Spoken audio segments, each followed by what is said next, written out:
कि काफ़ी पढ़ी लिखी होती है, उसका नाम अंजलि होता है। और गाजियाबाद में एक लड़का होता है जिसका नाम मोनू होता है। और अंजलि और मोनू की शादी एक दूसरे से होती है। शादी अरेंज मैरिज होती है, माता पिता की मर्जी से होती है, तो दोनों एक दूसरे को पहले से नहीं जानते थे। लेकिन शादी के बाद दोनों जब मिलते हैं और एक दूसरे के साथ वक्त गुजारते हैं तो दोनों एक दूसरे को जानने समझने की कोशिश करते हैं। एक दूसरे के साथ वो बहुत अच्छे से रहने लगते हैं। धीरे धीरे इस शादी में प्यार भी हो जाता है एक दूसरे से दोनों को। लगभग ऐसे ही समय बीतता रहता है, दोनों शादी के बाद अच्छे से घूमते फिरते हैं। अंजलि जो होती है वो नौकरी करती है, तो अंजलि भी अपना जॉब करती है। जॉब के बाद अपने घर पे आती है, दोनों साथ में हंसी खुशी रहती है। लेकिन 2 साल बाद कुछ ऐसा होता है कि उस प्यार भरे रिश्ते में कुछ खटास आने लगती है। दोनों में आए दिन पति पत्नी की तरह नोकझोंक तो होती है, लेकिन वो नोकझोंक कब बड़े लड़ाई झगड़े में बदल जाती है किसी को नहीं पता चलता है। अंजलि जाके केस दायर कर देती है मोनू के ऊपर। और इन सब में सबसे बड़ा हाथ होता है अंजलि की माँ शांति का। नाम तो उसकी माँ का शांति था, लेकिन वो अशांति फैलाने में कभी नहीं चूकती थी।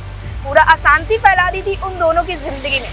शांति जो होती है वो आए दिन अंजलि को फ़ोन करती है, लगभग दिन में 10 से 12 बार फ़ोन करती है, उससे बात करती है और उसको हमेशा ये कहती रहती है कि तुम्हारी सास जो है ऐसी है, तुम्हारी ननद ऐसी है। मतलब कि मोनू का जो परिवार था उसके खिलाफ हमेशा उसको भड़काती रहती है। चलो उसके परिवार के खिलाफ भड़काना तो सही था, कह सकते हैं कि हाँ चलो उसको उससे कोई दिक्कत थी तो वो उसको भड़काती रहती है और अंजलि उनकी बातों में आ जाती है। लेकिन बात तो तब बढ़ जाती है जब जो अंजलि की माँ होती है वो अपने दामाद के खिलाफ अपनी बेटी को समझाने लगती है, उसके खिलाफ भड़काने लगती है। सुनने में थोड़ा अटपटा लग रहा होगा कि कौन सी माँ चाहेगी कि मेरी बेटी का बसा बसाया घर टूटे, लेकिन अंजलि की माँ शांति यही चाहती। शायद वो पैसे की भूखी थी, जो भी कह सकते हैं। ऐसी बातें बढ़ती रहती है, झगड़ा काफ़ी ज़्यादा बढ़ जाता है। अगर बात करें अंजलि के परिवार की, तो अंजलि के परिवार में भाई भाभी होती है और उसका पिता होता है। उसकी माँ अपने घर पे भी आए दिन कलेश करती रहती है, जिससे उसके भाई भाभी अलग रहते हैं उनसे और उसके पिता को दिल का दौरा पड़ जाता है। उसके पिता उधर अस्पताल में एडमिट होते हैं और इस बीच जो उसकी माँ होती है शांति, जो कि उसका नाम और उसका स्वभाव बिल्कुल एक दूसरे से मेल नहीं खाता है। शांति अपनी बेटी को भड़काने में लगी रहती है, उसको उसके परिवार के खिलाफ भड़काती रहती है। जब अंजलि इन सब चीज़ों से परेशान हो जाती है तो वो अपनी माँ से कहती है कि हाँ माँ, शायद क्योंकि उसको इस तरह से वो इन्फ्लुएंस करती है कि उसको सही लोग भी गलत लगने लगते हैं। तो वो कहती है तुम लोग को जितना भी मैंने दहेज दिया है उससे 2 गुना 3 गुना मैं मोनू से निकलवा लूँ। तो ये क्या करते हैं कि ये जाते हैं कोर्ट में और केस फाइल करते हैं और एक दूसरे के खिलाफ कोर्ट में जाते हैं। कई सारी बातें होती है, तलाक तक बात पहुँच जाती है। फिर 4 साल बाद, यानी कि शादी के 4 साल बाद कोर्ट फैसला करती है कि अंजलि और जो मोनू है दोनों का अलग रहना ही ठीक है और उन दोनों का तलाक हो जाता है। लेकिन वहाँ पे कोर्ट में जज ये भी कहता है कि जो फंडिंग है, जो पैसा जितना शादी में लगा हुआ है, वो सारा पैसा, सामान, दान, दहेज पूरा जो मोनू है उसको सूद समेत अंजलि को लौटाना हो। उधर कोर्ट का फैसला होता है। दूसरे ही दिन अंजलि की माँ अंजलि को भेज देती है।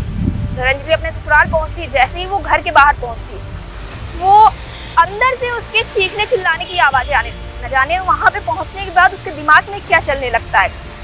उसको अपनी पुरानी यादें सारी याद आने लगती है, मोनू के साथ बिताया हुआ वक्त याद आने लगता है, कैसे उन दोनों ने मिल के पूरा घर बनाया था। पहले मोनू दूसरी जगह पर रहता था, शादी के बाद जिस घर में वो रहता था वो घर अंजलि और मोनू ने मिल के बनाया था। घर की एक एक चीज़ दोनों ने एक साथ मिल के सही तरीके से करी थी, सही से घर को बनाया था और अच्छे से उसको सजा रखा था। तो मोनू आता है घर के बाहर, जब वो बेल बजाती है तो मोनू घर के अंदर उसे ले जाता है। मोनू उससे बैठने के लिए कहता है। उधर जब वो अपने कमरे में पहुँचती है तो देखती है कि पूरा कमरा अस्त व्यस्त पड़ा होता है। कहीं फूलदान नीचे तो कहीं सोफे का तकिया इधर पड़ा, बेडशीट पूरी उलझी हुई अलग पड़ी हुई थी, पूरा रूम अस्त व्यस्त होता है। मोनू अंजलि से कहता है कि बैठो, मैं तुम्हारे लिए चाय ले आता हूँ।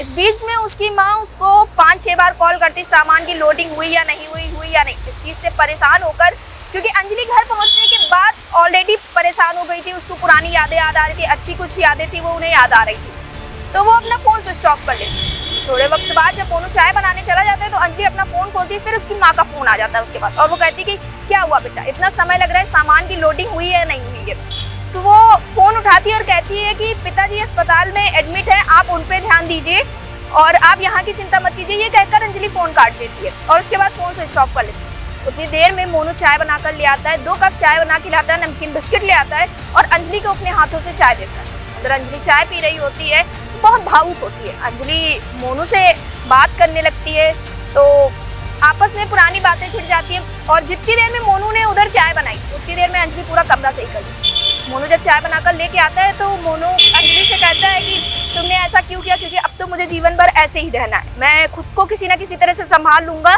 ये सब तुम मत करो। क्योंकि जब मोनू अंदर आता है कमरे के तो वो बेडशीट सही कर रही होती है तो वो इसको इस काम से रोकता है। उस टाइम पे अंजलि बहुत भावुक हो जाती है और रोने लगती है। रोते रोते उससे कहती है कि हम लोगों ने कितनी मेहनत से ये घर बनाया था। तो मोनू कहता है कि तलाक तो मैं भी तुम्हें देना नहीं चाहता था, लेकिन तुम ही ने बेबुनियाद इल्जाम मुझ पे लगाए। तुमने कहा कि मैं वेश्याओं के साथ रहता हूँ, मैं शराब पीता हूँ, मेरे ऊपर तुमने प्रताड़ना का आरोप लगाया, मारने पीटने का आरोप लगाया, तुमने मेरी माँ और मेरी बहन को जबरदस्ती इन सब मामलों में घसीटा, जबकि उन दोनों का कोई हाथ नहीं था। तो ये सब तो तुमने किया है, तुम्हारी मर्जी से तलाक हो रहा है, अब तो तुम मत रो, यही तुम चाहती थी और देखो कोर्ट ने वही फैसला कर दिया। तो उस वक्त वो बहुत भावुक होती है और बहुत ज़्यादा रोने लगती है। इतनी देर में उसकी माँ फिर फ़ोन करती है तो लेकिन फ़ोन स्विच ऑफ आता है। वो बहुत परेशान हो जाती है।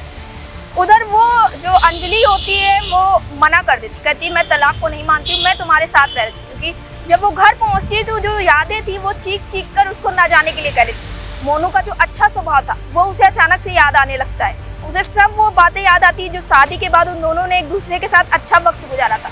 न जाने ऐसा क्या हुआ था, कह सकते हैं उसकी माँ ने उसे इस तरह से समझाया बुझाया, इस तरह से उसे गलत रास्ते पे ले गई कि उसको मोनू जो उसका पति था बहुत ख्याल रखता था, उसका बहुत प्यार करता था, उसको अंजलि पैच उसको वो गलत लगने लगता है।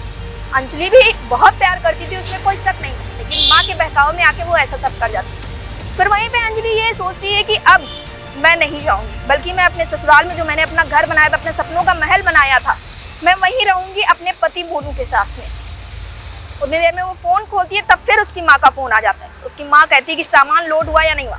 तो अंजलि फ़ोन उठाती है क्योंकि उसको समझ में आ गया होता है कि इन सब में उसकी माँ की गलती थी। वो अपनी माँ को काफ़ी भला बुरा कहती है और कहती है कि आज के बाद फ़ोन करने की कोई ज़रूरत नहीं, आप भी अपने परिवार को देखिए, आपकी वजह से ही पिताजी अस्पताल में, भाई भाभी अलग रह रहे हैं घर के, आपके ऐसे व्यवहार के कारण ही ये सब कुछ हुआ है। उधर अंजलि की माँ को बहुत गुस्सा आ जाता है, वो तुरंत फ़ोन काट देती है। अंजलि 2 घंटे बाद अंजलि की माँ आनन फानन में पहुँच जाती है मोनू के घर गाजियाबाद। जब वो बेल बजाती है तो अंजलि उन्हें देखती है तो वहीं से लौट जाने के, लेकिन वो ज़बरदस्ती करती है, फिर से अंजलि को गुमराह करने की कोशिश करती है कि पैसे लो और यहाँ से चलो। इस पर अंजलि कहती है कि अच्छा होगा कि आप यहाँ से अपने आप चली जाए, नहीं तो मुझे आपको धक्के मारकर बाहर निकालना पड़ेगा।